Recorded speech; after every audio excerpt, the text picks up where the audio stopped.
Well, I've had a few people ask me, say, Mr. Angry Photographer, why does it cost so much to replace the shutter on my Nikon camera? And well, the easy answer to that is that the labor is extremely intensive.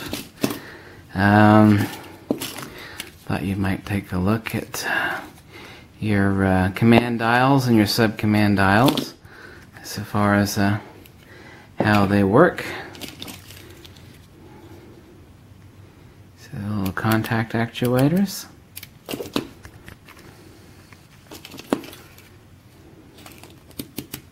Right there, command and sub-command. And shutter release. And here's something that you'll find interesting. Yes, this is pretty scratched, but this is your sensor. This is a DX sensor. You'll be thinking, well, I'm so afraid when I do a sensor cleaning that I'm actually touching the sensor, but I can zoom in here for you. You can see. Let me zoom out some actually. You can actually see that the sensor is buried underneath about, I think it's 4.8 millimeters of glass.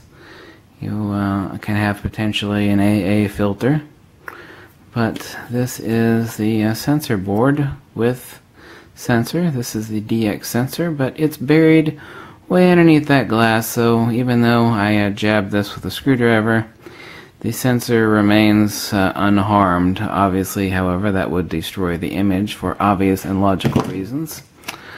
And you're asking me, well, why did you take this Nikon all apart? And obviously this Nikon does not have a magnesium chassis. And I'll tell you what too, I've taken quite a few Nikons apart, and one of the main reasons that it costs so much to replace the shutter is that you have to take a bejesus number of screws apart to get to the shutter, and you also have to take off the sensor. And there are very few people I trust to do that. Oh my, here we have the pop-up flash. The main reason that I took this apart, oh, there we go. There we have our dial.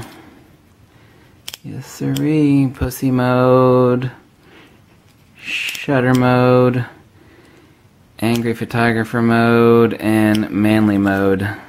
However, it's no mode now. By the way, here's the flash capacitor. You can see it's a big honking bastard. Have you ever heard or been around a capacitor when it blew? It sounds like a shotgun going off. It will scare the piss out of you, literally. There's nothing like a capacitor blowing. BAM!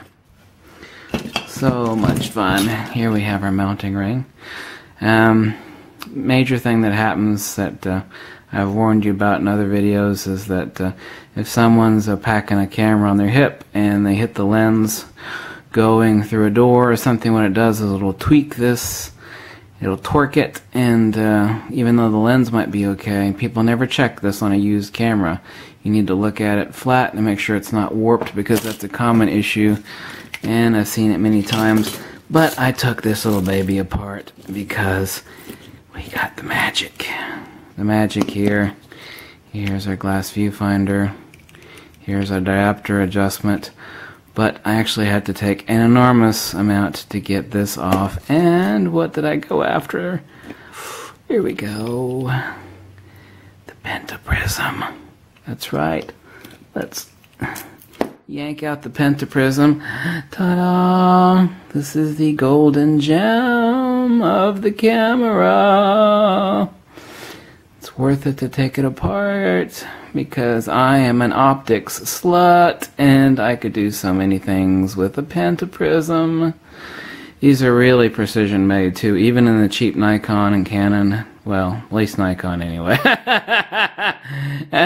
Even in the cheap cameras, I gotta be careful not to touch the clear glass ends. These are so fascinating. There is nothing as precision and as beautiful and crafted like a diamond gem than a DSLR pentaprism. There are so many uses for them. I love pentaprisms. They are just incredible, awesome beasts. I collect them and experiment with them as optical experiments. You set that beauty aside. Ooh, here we go. So, here you go, folks. This is your Nikon DSLR. After the screwdriver monster got a hold of it. And, yeah, I thought you would think that was interesting. Here you can actually see your diopter adjustment and your glass eyepiece back here. Here's your diopter adjustment right there. And here we go. And yeah, but the one thing that always shocks people when I show them what a, where's the sensor at? The DX sensor.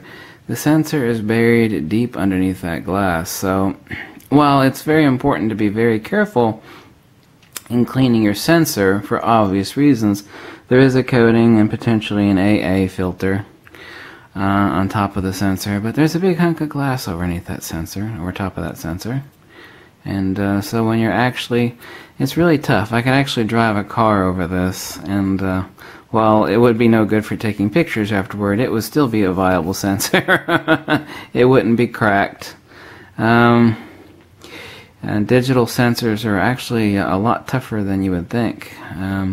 People worry about the slightest little bit of dust back there. And of course it's really important not to touch your sensor because obvious reasons. I mean, if you touch something and then use that to wipe the sensor, then you've transferred oils to the sensor.